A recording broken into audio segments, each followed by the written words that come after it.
નમસ્કાર મિત્રો, હું ડૉક્ટર નીલ પટેલ, આમ આદમી પાર્ટી કાટોડિયા વોર્ડ પ્રમુખ. 21 તારીખના રોજ સુરતમાં એક ઘટના બની જેમાં જાહેરનામાનો ભંગ કરવામાં આવ્યો.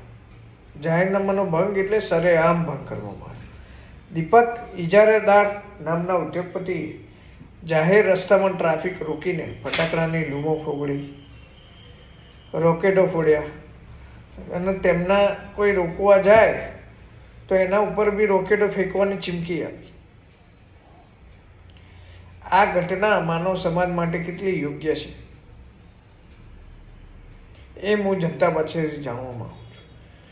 જો આવા ઉદ્યોગપતિઓને સજા ના આપવામાં આવે તો આ ઘટનાઓ છાસવારે બનતી જશે અને જે આપણી બાહોશ પોલીસ છે એનું નાક આ રીતે જ કપાતું રહેશે.